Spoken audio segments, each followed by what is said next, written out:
la presencia de la licenciada María José Fierro en esta noche, el tema, el proceso de duelo a través de Alsec Esperanza y de estos talleres, ¿podemos llamarlos talleres? Bienvenida, María José. Bueno, gracias por la invitación, realmente un placer estar acá, según las cuentas que sacamos, es la segunda vez en el año que vengo, con muchísimo esfuerzo para poder estar, pero siempre presente. Sí, podrían ser talleres, podrían ser encuentros, podrían ser clases, llámelo como usted quiera, pero lo importante es lo que sucede ahí, la magia que se genera cuando empezamos a desarrollar un tema. Este jueves va a ser los procesos de duelo, porque pensemos ahorita que siempre estamos duelando. Nosotros en la vida tenemos muchísimos duelos, no solamente por un ser querido, sino también, por ejemplo, qué sé yo, perdemos una mascota, como hablabas recién, Sí. perdemos un trabajo, perdemos una amistad, tal vez por un desencuentro o un malentendido, perdemos objetos muy queridos, así que si estamos decimos, che, yo nunca me pasó, nunca lo viví, en realidad tendríamos que pensar un poquito más y recordar la cantidad de duelos que hemos tenido en el correr de nuestra vida. María José, ¿hay un duelo que sería normal y otro patológico? ¿Podemos dividirlo así? Sí, así es. En realidad, cuando no hay un avance, cuando el proceso, vos pasaron los 2 años y seguís con un estado emocional de mucha tristeza, muchos recuerdos, hay también a nivel cognitivo, pérdida de memoria, atención, concentración, planificación, y parece que el mundo no avanza y vos no avanzás, estamos ante un duelo patológico. Entonces, clínicamente es donde necesitas ayuda. Evidentemente tenés que ir y consultar porque quedaste como empantanada en ese proceso y entonces le llamamos técnicamente duelo patológico. El otro duelo es un proceso como parte de la vida. Viste que hay esta canción, ¿te acordás que dice solo se vive una vez? ¿Te acordás de Azúcar Moreno? Sí. Solo no se vive una vez. Yo me parece que ahí lo pensaría, me parece que solo se muere una vez. Así que en este juego de palabras, nosotros morimos una vez, pero en realidad aquellos seres queridos, amistades, objetos, mascotas, lo hacen muchas veces en el correr de nuestra vida. Y ese duelo tiene que ver con una tristeza profunda que sentimos y bueno, si cuando hablamos de emociones que nos afectan, Uh-huh. nos seguramente, valga la redundancia, nos afectan la parte física. Sí, sí, tenemos como varios, eso lo vamos a ver mañana. Vamos a ver a nivel emocional, a nivel físico, a nivel cognitivo y a nivel social el impacto que tiene vivir un duelo. Estadísticamente es uno de los procesos de mayor estrés que tenemos en la vida, tanto como una mudanza, una separación, pero la muerte de alguien a quien queremos es otro de los, como que están en el top 10 de los sistemas de estrés que vivimos. Entonces, sí hay mucha tristeza, mucha culpa, porque todo está relacionado con el tipo de vínculo que tengo con esa persona. Si fui muy dependiente de esa persona, mi proceso de duelo va a ser mucho más complejo. Si fui más independiente o no tuve tanta relación, ese duelo lo voy a transitar distinto. Nos pasa, por ejemplo, con personalidades de la farándula o actores que mueren y nosotros quedamos así como que nos hace mal ese día, pero bueno, seguimos en la vida y el otro día no pasa nada porque no hay un vínculo formado ahí. En cambio, si es una persona muy allegada, donde es muy dependiente mi vínculo con esa persona, seguramente voy a transitarlo diferente. También depende del tipo de fallecimiento que se da. No es lo mismo una persona que muere accidentalmente, que muere de una enfermedad prolongada y hace mucho tiempo que estamos en el proceso, o un homicidio, una muerte violenta también se procesa diferente. Si hay un cuerpo, cuando hay una pérdida de una persona y no tenemos un cuerpo que velar, el duelo se produce diferente. Entonces, ¿qué cantidad de factores estamos teniendo? A su vez, la cultura impacta en el proceso. Recordarán todos cuando vivimos pandemia que no podíamos ver a nuestros fallecidos. Era una bolsa negra que estaba encerrada con un cierre y te decían que ese que estaba ahí era tu ser querido. Y no había proceso velatorio. Así que quedaste con esa duda de, ¿era? ¿Estaba? Por eso el proceso de duelo comienza dentro del velatorio y es muy importante en nuestra cultura ese momento de tanto dolor y además de un compartir social, porque ahí en las salas velatorias van amistades, conocidos, vecinos, no conocidos, y hay como un acompañar social en el proceso. María José, ¿hay que llorar? ¿Es bueno que la persona llore? Porque viste que a veces uno se contiene. Sí, hay que llorar. Me pasa mucho con, por ejemplo, adultos que cuidan niños. Por ejemplo, imagínate una mamá que pierde a su mamá y tiene hijos en la casa. Entonces, lo que generalmente cuenta es, no, yo voy al baño y lloro de ratito en el baño y después, viste, para que no los chicos no me vean.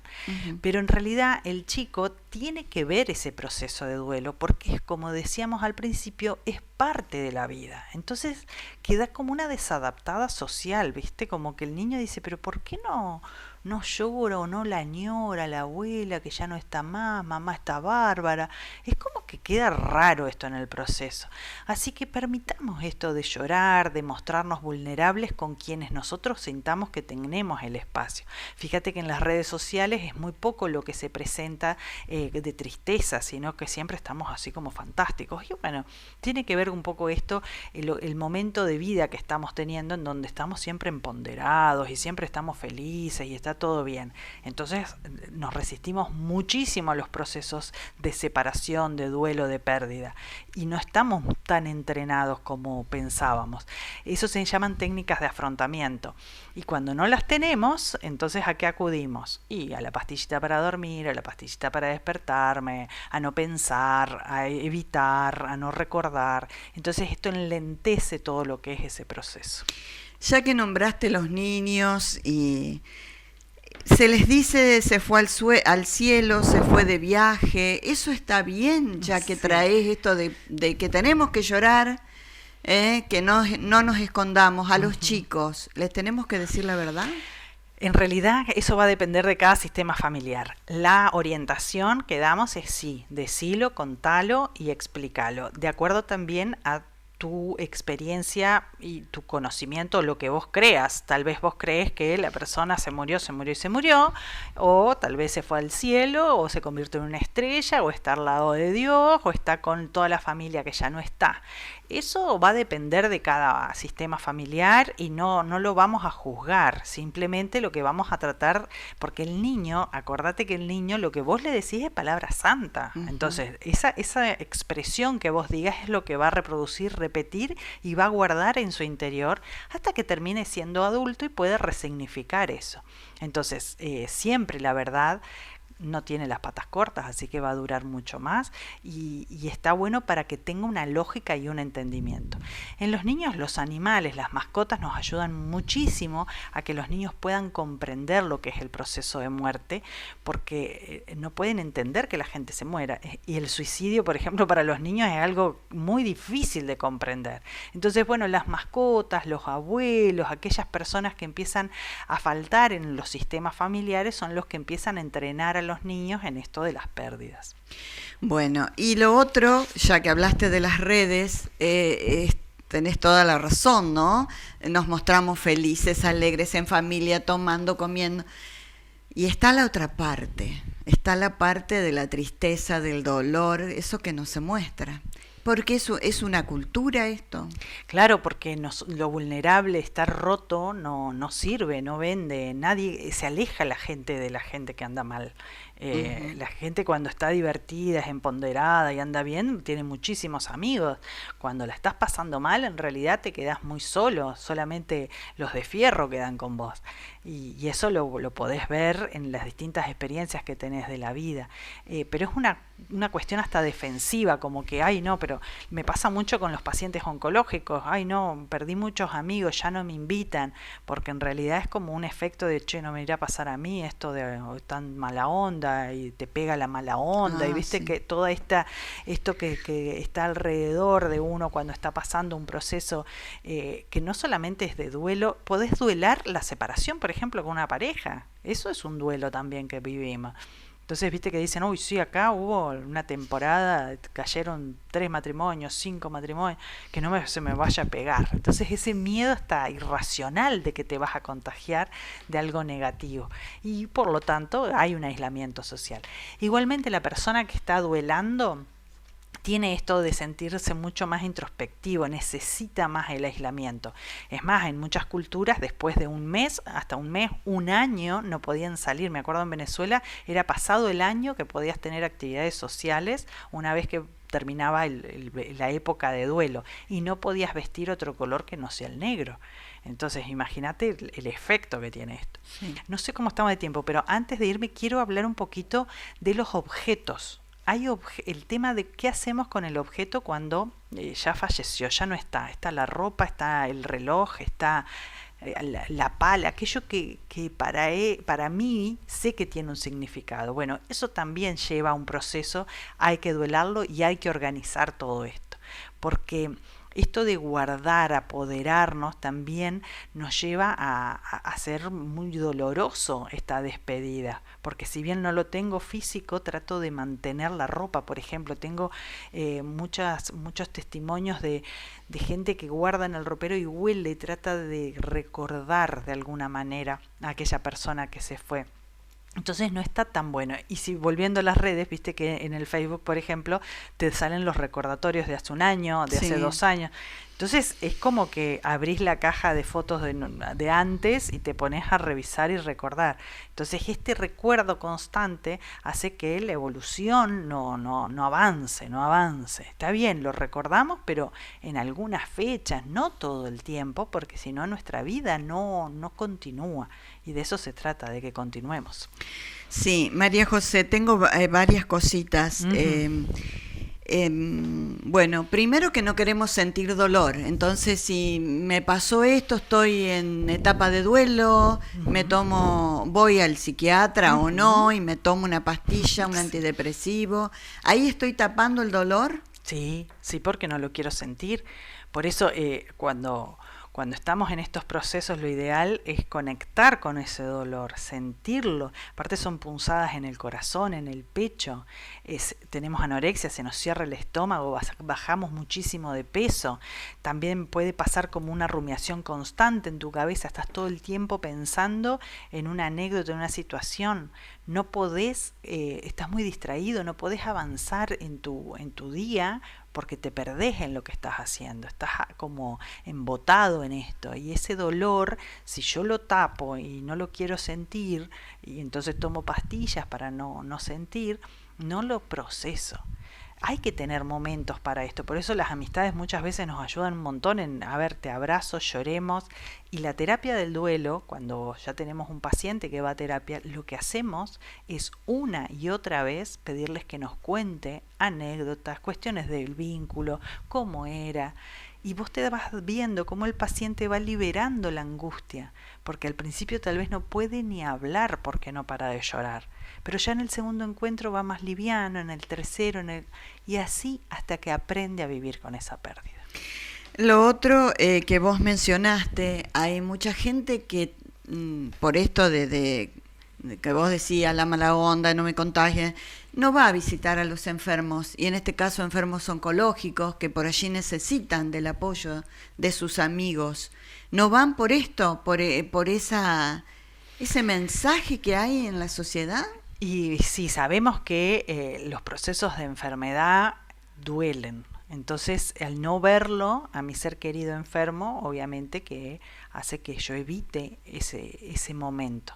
Me lo puedo imaginar, me lo pueden contar, pero el no verlo me salva y me aleja, que es un mecanismo defensivo, el tratar de no acercarme al objeto temido, al objeto que no quiero que objeto, le digo objeto porque terapéuticamente le decimos así, pero es ese ser que no quiero verlo en ese estado, porque claro, el deterioro físico, la clínica, los lugares donde están hospitalizados realmente generan mucho impacto, no solamente por la persona, sino por los alrededores, por las otras personas que por ahí, por ejemplo, en terapia intensiva, la terapia intensiva genera muchísimo miedo. Esto de esperar el parte, que te dejen entrar, genera mucho dolor. pero también ayuda en el proceso de realidad, de conciencia, de afrontamiento, de entender lo que está pasando. Por eso la mentira no es una buena herramienta para procesar, porque en realidad te dicen, no, la abuela está bárbara, mañana salió siempre, no va a salir, mañana sale. Y no, siempre está esa duda, esa cuota de, y bueno, vamos a ver en esta oportunidad. Por más que el chico no vaya a la terapia, hoy en día no te dejan llevar niños, pero esto de no tirarle siempre las flores, sino también esa cuota de, y bueno, vamos a ver qué dice el médico. Porque después el choque es enorme, que ya no está más. El mensaje por WhatsApp puede llegar a servir para acompañar el audio, el mensaje. Sí, más que nada un audio, porque bueno, hay veces que ya no, depende cómo esté el paciente, ya no va a poder leer y siempre ese sentirse querido y que están ahí con vos en el final de tus días es sumamente gratificante, porque siempre digo que ya sabemos que nos va a pasar. Entonces es como que nos volvemos más sabios en ese momento de la vida. Y la despedida, ojalá que aprendamos a hacerla a conciencia y queriendo decir lo que podemos decir mientras que lo podamos hacer. Por eso el proceso de duelo y de despedida tendría que ser sumamente consciente, porque así como vivimos la vida, también debemos vivir nuestra muerte. Y ya en el final, la invitación para mañana en Alsec Esperanza, contanos. Sí, en la sede de Esperanza, ya por calle Lehmann y Moreno, podés ir a las 8:30 de la noche. Es ad honorem, o sea, no se te va a cobrar por asistir, vas a encontrar un grupo de personas y voy a estar yo esperándote. Generalmente les doy un tecito, un cafecito, porque viste que 8:30 ya es tarde. Y bueno, comenzamos, va a haber una presentación que me sirve de guía. No necesariamente vas a tener que contar una experiencia. Esto lo digo porque por ahí dicen, ay no, pero es grupal, me van a escuchar. No pasa nada, si querés contar, si no, no. Y vamos a ir viendo, primero poniéndonos en temas sobre, bueno, qué se entiende por pérdida, duelo, los diferentes, en el contexto, todo lo diferente que va haciendo que yo procese de una manera distinta. Y luego vamos a ver algunas técnicas de afrontamiento, qué puedo hacer para sobrellevar este proceso. Por supuesto que la religión y las creencias van a estar en juego, porque favorecen o no el proceso. Y por supuesto, aquí ya, esto es importante, si nosotros somos vulnerables o tenemos algún trastorno en nuestra personalidad, el proceso de duelo va a estar afectado. Si somos niños también, si bien nosotros en el Alsec Esperanza no estamos trabajando con niños en los acompañamientos, ya vamos a ver cómo lo resolvemos, trabajamos siempre con adultos. Esto está bueno que se entienda.